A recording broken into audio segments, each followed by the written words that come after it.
teman-teman Ikaku di mana saja berada. Apa kabar? Semoga sehat selalu dan berbahagia.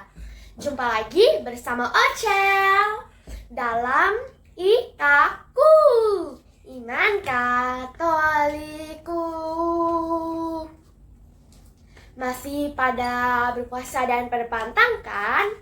Tinggal sesaat lagi kita akan masuk ke Paskah, kebangkitan Tuhan kita Yesus Kristus dalam menebus dosa-dosa kita semua. Pada video Ikaku kali ini, Ocel akan belajar mengenai berbagai macam bentuk salib dalam gereja Katolik. Yuk kita simak bersama. Ternyata di dalam gereja Katolik ada bermacam-macam bentuk salib loh. Salib apa sajakah itu? Yuk kita bahas satu persatu. Pada video kali ini, tidak sepenuh-penuhnya salib dalam gereja Katolik dapat Ocel pelajari. Tetapi sekurang-kurangnya ada beberapa belas salib yang bisa Ocel sampaikan dalam video kali ini. Yuk kita mulai. 1. Salib Latin. Salib Latin atau biasa juga disebut crucifix. Salib pada umumnya yang paling sering kita jumpai dengan adanya figur Kristus. Hal ini menyimbolkan penyaliban Kristus.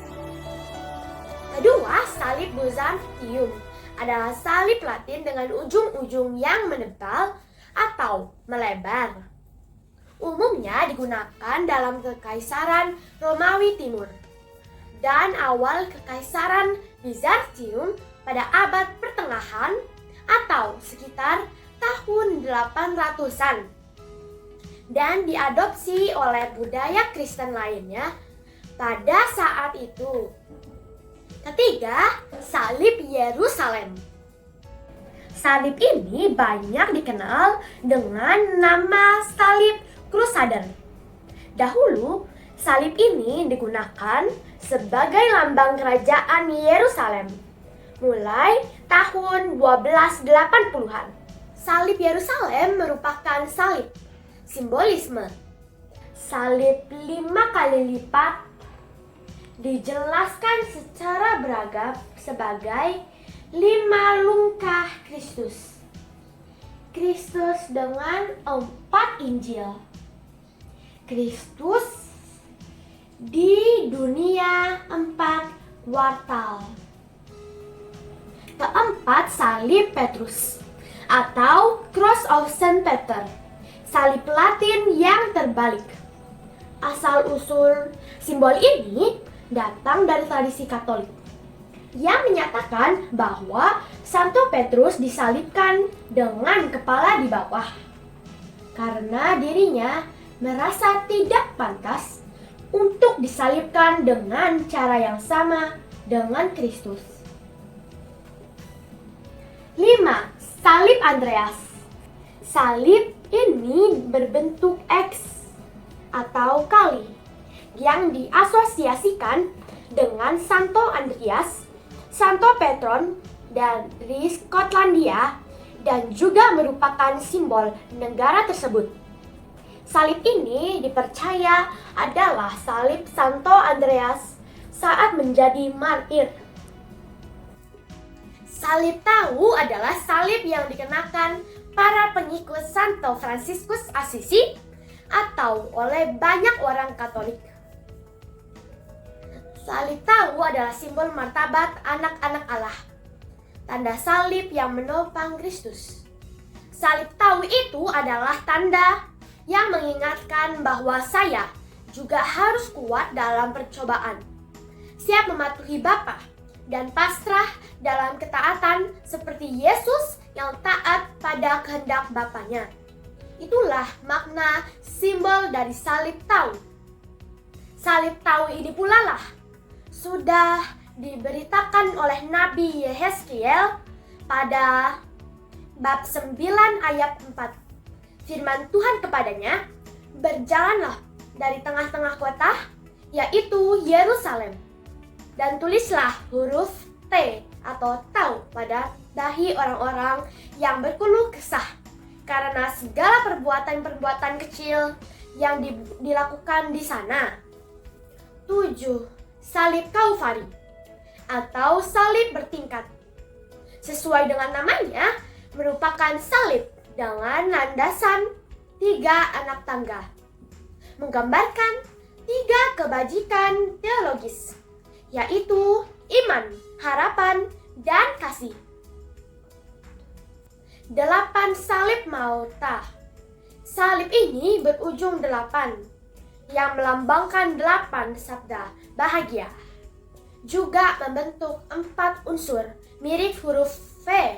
Lambang ini adalah simbol salib yang diasosiasikan dengan Ordo Santo Yohanes sejak abad pertengahan, yang juga dimiliki oleh satria-satria Hospitalia tradisional dan Ordo Militer Berdaulat Malta, dan juga Pulau Malta secara umum. Salib selanjutnya adalah 9 salib Yunani atau Greek Cross. Salib dengan panjang yang sama digunakan secara luas pada abad 400-an. Dulunya pengikut Kristus menggunakan salib ini untuk menyamarkan identitasnya. 10. Salib Benedictus. Salib ini dipercaya dapat mengusir setan, dan pada salib atau medali ini terpampang tulisan-tulisan yang merupakan kode. Maka bagian atas dari salib adalah tulisan Pax, artinya kedamaian. Ada huruf C, SPB, adalah Crux Saint Patrice Benedicti, artinya salib Santo Bapa Benedictus. Selanjutnya ada tulisan CSS ML NDSMD yang adalah kepanjangan dari Crux Sacra Sit Mihi Lux Num Quam Draco Sip Mihi Dux, yang artinya semoga salib suci ini menjadi penerangku. Semoga iblis tidak akan pernah menjadi pendomanku. Pada bagian tepi medali secara melingkar tertulis V, RS, NX, NV, XM, QRI, VB, atau kepanjangan dari Vede Retro Satana, Nunquam Swademihi Fana, Sun Malaquair Libas Ips Venena Dibas. Artinya, pergilah setan, jangan menggodaku dengan kesombonganmu. Apa yang kau tawarkan kepadaku adalah kejahatan. Minumlah racunmu sendiri. Salib selanjutnya yang ke-11 adalah salib Sacred Heart Cross. Sesuai namanya, salib ini menggambarkan hati kudus Yesus yang menampilkan nyala api, mahkota duri, dan salib latib. Salib ini menjadi simbol kasih tak terbatas Allah bagi umat manusia. Kadang gambar ini ditunjukkan bersinar di dalam dada Kristus dengan tangan yang terluka menunjuk ke hati, dan mahkota duri merujuk pada luka penderitaan Yesus.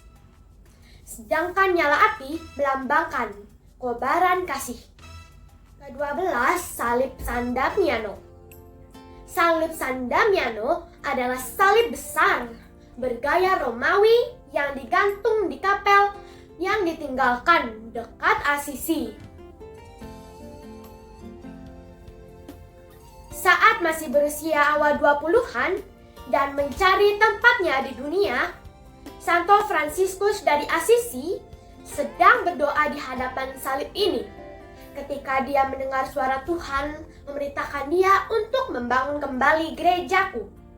Karena peristiwa yang mengubah hidup Santo Fransiskus ini, maka para Fransiskan meneruskan tradisi ini dengan menggunakan San Damiano sebagai simbol panggilan mereka.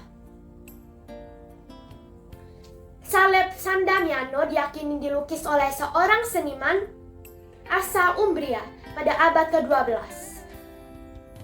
Alasannya dari lukisan tersebut nampak pengaruh Syria yang kuat. Berikut ini adalah uraian sederhana dari salib San Damiano itu. 1. Tangan kanan Tuhan Bapa. 2. Jari Allah Bapa yang terulur melambangkan kuasa. Tangan kanannya untuk membangkitkan anaknya dari kematian. 2. Menyambut Yesus ke surga dengan 10 malaikat mengelilinginya. Yesus keluar dari kuburnya dalam kemuliaan kebangkitannya. Para malaikat menyambutnya di surga. 3. Yesus Kristus disalibkan karena Yesus yang tersalib lebih besar dari semua gambaran di kayu salib. Digambarkan dengan luka dan kekuatan ini mewakili Kristus sebagai Tuhan dan dialah yang kita sembah. 4. Malaikat di bawah lengan Yesus. Ketika malaikat di masing-masing sisi lengan Yesus memenuhi dengan keheranan atas karya keselamatan Kristus. 5. Bunda Maria, Bunda Yesus dan Santo Yohanes. Maria, Bunda Yesus dan Santo Yohanes berdiri di bawah salib ketika Kristus mempercayakan ibunya kepada Yohanes. Maria Magdalena, Maria ibu Yakobus, dan prajurit Romawi masing-masing berdiri di samping Yesus saat mereka mencintai, mengagumi, dan mengakui Dia sebagai Putra Allah. 7. Prajurit dengan tombak. Prajurit kecil yang berdiri di bawah salib adalah Santo Longinus, prajurit yang menusuk lambung Yesus dengan tombak. 8. Orang Farisi. Seorang Farisi yang mengolok-olok Yesus di kaki salib. 9. Ayam jago. Seekor ayam jantan berdiri di dekat otot betis kiri Yesus. Ini melambangkan pengkhianatan Petrus terhadap Yesus. Hal ini juga mengumumkan fajar baru kebangkitan Yesus. 10. Orang suci. Seniman aslinya menggambarkan beberapa orang suci di bagian bawah salib. Meskipun tidak dapat dikenali, beberapa sumber mengatakan mereka adalah pelindung Umbria. Santo Yohanes, Santo Mikael, Santo Rufino, Santo Yohanes Pembaptis, Santo Petrus, dan Santo Paulus. Selanjutnya 13.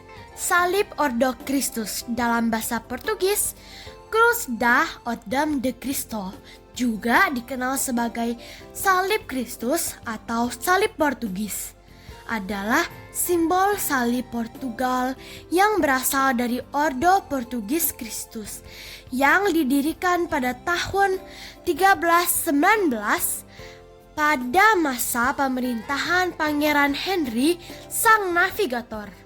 Salib dikaitkan dengan penemuan Portugis dan Kekaisaran Portugis.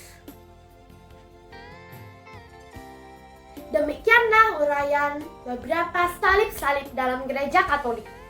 Semoga sebagai umat Katolik kita semakin tahu dan semakin mengenal jenis-jenis salib di dalam Gereja Katolik. Yuk kita mulai semakin memahami iman Katolik kita. Demikian video Ikaku kali ini. Terima kasih sudah